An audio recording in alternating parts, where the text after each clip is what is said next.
শুভ সকাল বন্ধুরা। আবারও একটা শীতের সকাল আর ঠান্ডায় কাঁপতে কাঁপতে বাসন মাজতে মাজতে আজকের ব্লগটা শুরু করছি। শীতকালে ঘুম থেকে উঠে সবচেয়ে বেশি কষ্ট হয় রান্নাঘরে ঢুকে এই জলে জলে কাজ করা। সারাটা দিন মোটামুটিভাবে এইভাবে জলে জলেই কাজ করতে হয়, কিন্তু রান্নাঘরের কাজ মানে জল ছাড়া তার উপায় নেই। তো চলো, সকালবেলার অফিস টাইমের ব্যস্ততা রয়েছে, মাম্মার স্কুল রয়েছে, তোমাদের দাদা ভাইয়ের অফিস রয়েছে, আর সন্ধ্যের পর থেকে না কোনো কাজ আর মানে এনার্জেটিক থাকি না আর কোনো কাজ করবার জন্য। কারণ এখন মামার স্কুলিংটাও যেহেতু চালু হয়ে গেছে এবং অনেকটা দূরে স্কুলটা, দিয়ে আসা নিয়ে আসা, তারপরে একার হাতে পুরো সংসারটাই সব কিছুকে সামলে আমার ব্যাটারি সন্ধ্যের পর থেকে ডাউন হতেই থাকে। তো চলো, সকালবেলা অনেকটা বেশি এনার্জি গেইন করে নিয়ে এখন দাঁড়িয়ে পড়লাম।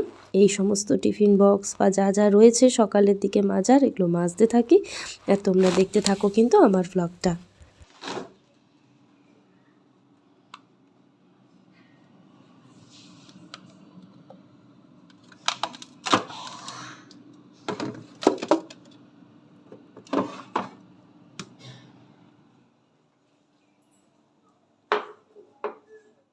আজকে রান্না করব পাবদা মাছ, তাই ফ্রিজ খুলে পাবদা মাছটা বার করে রাখলাম। চলো একটু জলে ভিজিয়ে রেখে বাকি কাজগুলো করতে থাকি। মাম্মাকে স্কুলে দিয়ে আসার পরেই রান্না করার সময় হবে, তার আগে নয়। ততক্ষণে মাছের বরফটাও গলে যাবে। শীতের সকাল বলে নয়, এই খাবারটা তোমাদের দাদুভাইয়ের ভীষণ প্রিয় একটা খাবার। সেটা হচ্ছে ভাত, ঘি আর ডিমের অমলেট। বেশি কিছু রান্নাবান্না করে দেওয়ার দরকার হয় না, সকালবেলাতেই তোমাদের দাদাভাই এটাই খেয়ে চলে যায় অফিসে। তৈরি করব কিন্তু অফিসের টিফিন, কারণ টিফিনটা আমি কিন্তু ভালো মতন করে গুছিয়ে সাজিয়ে দেওয়ার চেষ্টা করি। যেহেতু 9টার মধ্যে বেরিয়ে যায় তোমাদের দাদাভাই, বেশি পদে খেয়ে যেতে পারে না, সেই জন্য দুপুরের টিফিনটা যখনই ভাত দিই বা ভাত ব্যতীত অন্য কিছু, আমি একটু পরিমাণ মতন সাজিয়ে গুছিয়েই দেওয়ার চেষ্টা করি। করব একটু আলুর চচ্চড়ি, তার সাথে অবশ্যই কিছু না কিছু তো দেবই। তো চলো এখন টিফিনের প্রস্তুতি শুরু করছি, তো দেখতে থাকো ভিডিওটা। সকালবেলায় তাড়াহুড়োটা একটু বেশি থাকে, তাই আলুটাকে একটু সেদ্ধ করেই আলুর চচ্চড়ি বানালাম। তো আলুর চচ্চড়ি রেডি হয়ে গেছে, একেবারে টিফিন কন্টেনারে তুলেও দিচ্ছি। আর তো চলো, আমার তো এদিকে তরকারি বানানো একেবারে রেডি। আর এরপরে কিন্তু তোমাদের দাদাভাইকে একটু লুচি করে দেবো।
মামার টিফিনে বানিয়ে দিলাম একেবারে গরম গরম এগ রোল, তবে কাগজ দিয়ে আর র্যাপ করলাম না, জাস্ট রুটির মতন ভাঁজ করে দিলাম। ভেতরে দেখো টমেটো সস আর তার সাথে শসা। মাম্মা তো পেঁয়াজটা ওরম কুচি করে রোলের সাথে খেতে চায় না, তো এইরকমভাবে চাপা দিয়ে দিয়েছি যাতে পরোটার মতন ছিঁড়ে ছিঁড়ে খেতে পারে। তো এই হলো মাম্মার টিফিন। তো চলো, মাম্মাকে দিতে যাচ্ছি স্কুলে। আর আজকে বাবু নেই আমাদের সঙ্গে, বাবুকে বাবা দিতে যাবে স্কুলে হয়তো। আর এই যে মাম্মা যাচ্ছে আমার সঙ্গে। সকাল থেকে এত তাড়াহুড়ো আজকে সামলিয়েছি। অ্যাকচুয়ালি কালকে সারাটা দিন তো দিদির ওখানে কেটেছে, বিকেল থেকে সন্ধে রাত অবধি।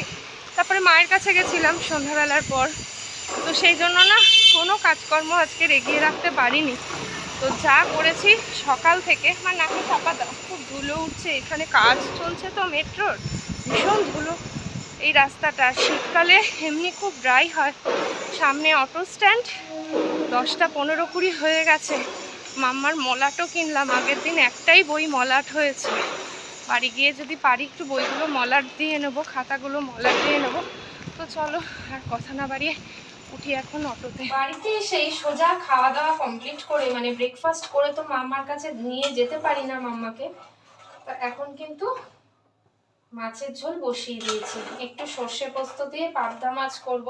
আসলে একলা মানুষ তো, বাড়িতে থাকার মতনও কেউ নেই যে একটু রান্নাটা এগিয়ে রাখতে পারবে। তোমাদের দাদা ভাই বেরিয়ে যাওয়ার সঙ্গে সঙ্গেই মাম্মাকে নিয়ে মোটামুটি ভাবে আমাকেও কিন্তু বেরিয়ে পড়তে হয়। সেজন্যই এই অবস্থা হয় যে সকাল থেকে উঠে যে রান্না বান্নাটা এগিয়ে রাখবো সেই স্কোপটাও আমি পাই না। এখন থেকে ভাবছি সন্ধেবেলাতেই যদি একটু রান্না করে এগিয়ে রাখতে পারি আমার খুব সুবিধে হয়, কারণ এই সকালবেলাটা সত্যিই আমি সময় পাচ্ছি না।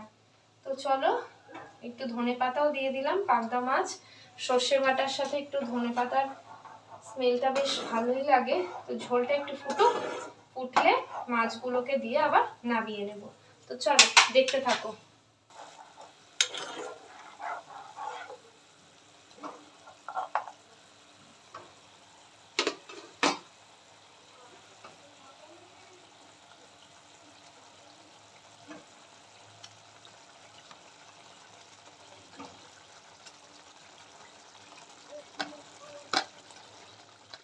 পরের দিন সকাল থেকে ব্লগটা আবারও কন্টিনিউ করছি। কালকে রাত্রেবেলা থেকে আর কিছু শেয়ার করার মতন ছিল না, তাই আর শেয়ার করিনি। মানে ওই মামাকে স্কুল থেকে নিয়ে আসার পর থেকে তো সেই চিরাচরিত জীবন।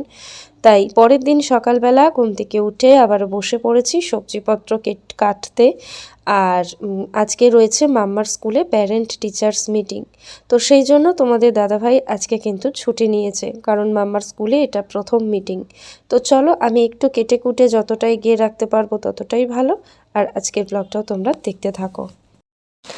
টিফিনে খাবো আজকে ফ্রাইড রাইসটা, সেই পিকনিকের ফ্রাইড রাইসটা। সেটা আমরা সেদিন রাত্রে কেউই খেতে পারিনি, তো সেটা ফ্রিজেই ছিল। একটা দিন বাদে আজকে বার করলাম, বার করে এখন একটু গরম করে নিচ্ছি। আর ব্রেকফাস্ট করেই আমাদেরকে বেরোতে হবে, তার কারণ ওই যে বললাম তোমাদেরকে আজকে রয়েছে প্যারেন্ট টিচার্স মিটিং। তো মাম্মাকে স্কুলে ঢুকিয়ে দেওয়ার কিছুক্ষণ পর থেকে সেই মিটিং শুরু হবে, তারপর মাম্মাকে নিয়ে একেবারেই স্কুল থেকে ফিরতে পারবো। অতএব বাড়িতে আর ফিরতে পারবো না, একেবারে সব কাজ মিটিয়েই মাম্মাকে নিয়ে ফিরতে হবে। তো চলো এখন একটু রাইস আর মাংসটা গরম করে আমরা কিন্তু খেয়ে নেব।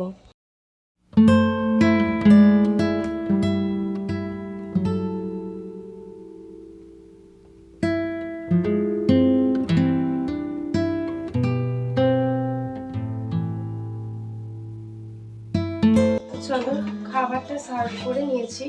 সবজি কাটতে তো বসেছিলাম, কিন্তু মাম্মার মতনই খালি কেটে মাম্মার মাছের ঝোলটা করে ফেললাম। আর সময় আমার বিশেষ হাতে নেই, 9টা বাজতে যায়। মাম্মাকে নিয়ে অ্যাটলিস্ট 10টার মধ্যে আমাদেরকে বেরোতেই হবে।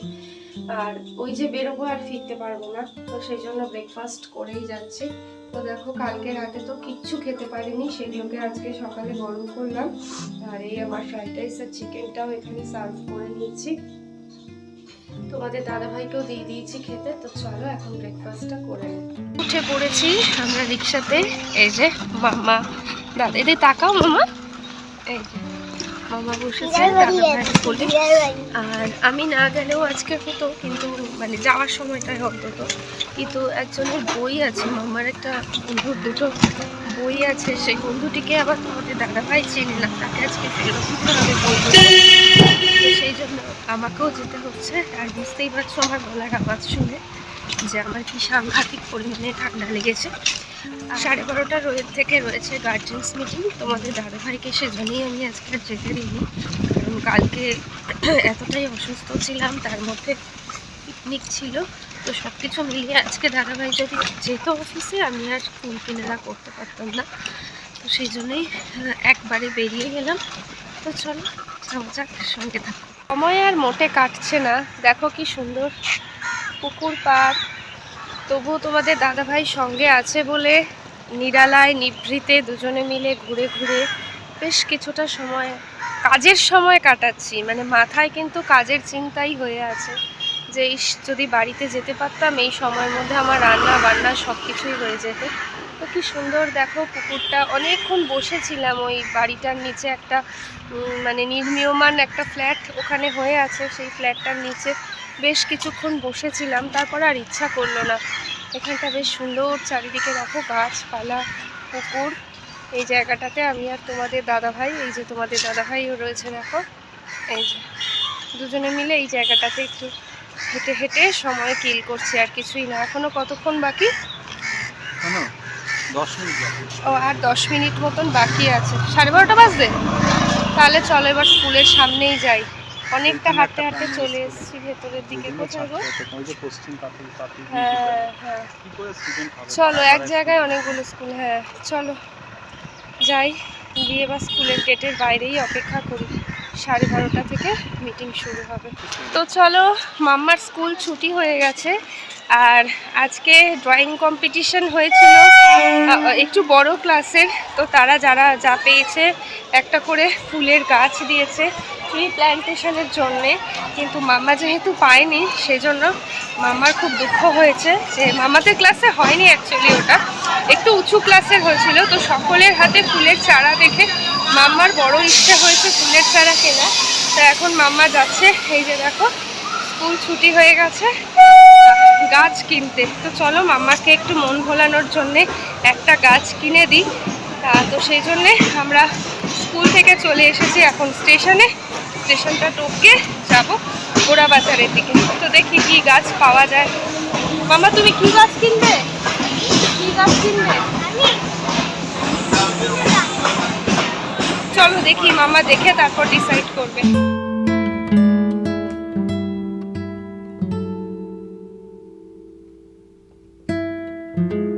চলো, মাম্মার জন্যে আমারও অনেকগুলো ফুল গাছ প্রাপ্তি হলো। তো এগুলোকে গিয়ে আবার সত্যি লাগাতেও হবে। এর আগেও গাঁদা গাছ কিনেছিলাম, সেগুলোকে বাঁচাতে পারিনি। জানি না এগুলো পারবো কি না, তবুও দেখে ইচ্ছে হলো তাই কিনে নিলাম। তো চলো বাড়িতে চলো, একেবারে চলে এসেছি বাড়িতে। আর এই যে দেখো মাম্মা এখানে ফুল গাছ হাতে নিয়ে বসে আছে। আর একটা জিনিস তোমাদেরকে দেখানোর, সেটা হচ্ছে দেখো আমার গাছে কি সুন্দর উচ্ছে হয়েছে। এখানে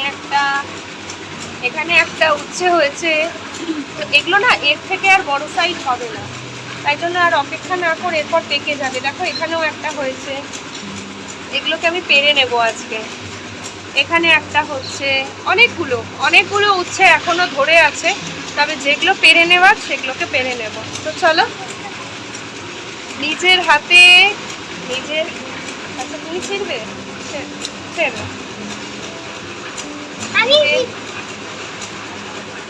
এই গুটি গুটি হাতে উচ্ছে ছেঁড়া হচ্ছে।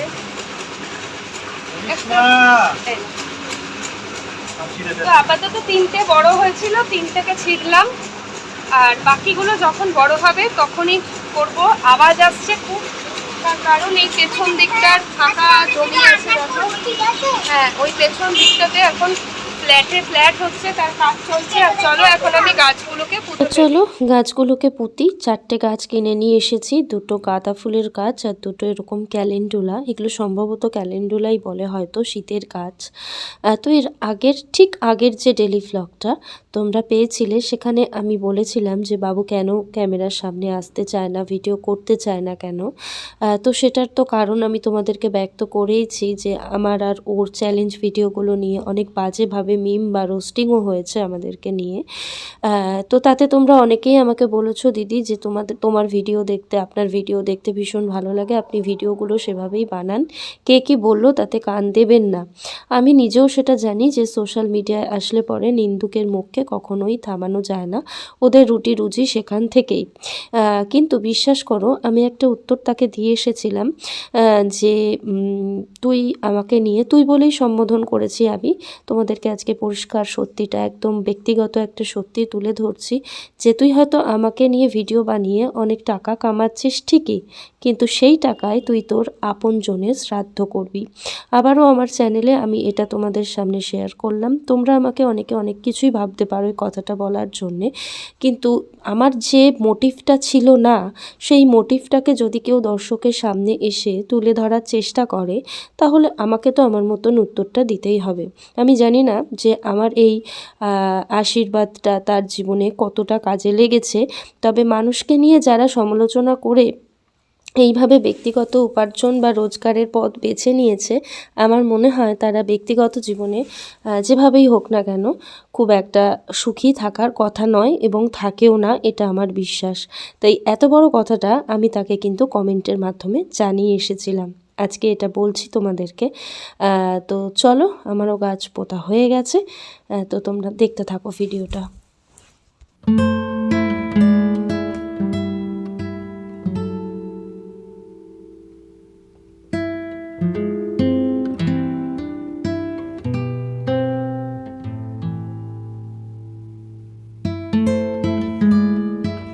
স্নান হয়ে গেছে, মাম্মাকে খাওয়ানো হয়ে গেছে, আর আজকে সারাদিন পথে পথে কাটিয়েছি, তাই আর রান্নাবান্না করার সময় পাইনি।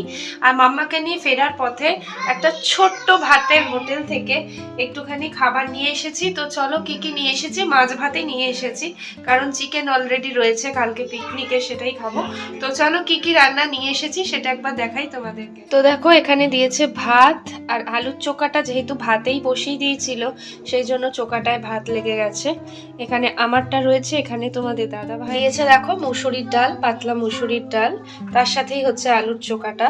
এখানে করেছে ফুলকপি আলুর তরকারি, আর এখানে রয়েছে আমাদের দুজনের মাছ, একসাথে আমি সব প্লেটে সার্ভ করে নিই। এখানে রয়েছে দেখো আমাদের চিকেনটাও একটু খেয়ে নেব। আর এখানে রয়েছে আমাদের রসমালাই। এই হচ্ছে দুপুরের খাওয়া দাওয়া। কালকে সারাটা দিন ভালো করে খেতে পারিনি, যতই পিকনিক থাক, মানে শরীর খারাপের জন্য। আচ্ছা, আমি কিনে দেবো।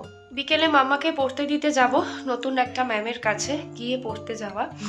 আর এখন 4টে বেজে গেছে ঘড়িতে, বসবো খেতে। তো চলো খাওয়া দাওয়া করে নিই, আবারও যখন সময় পাবো আসবো তোমাদের সামনে।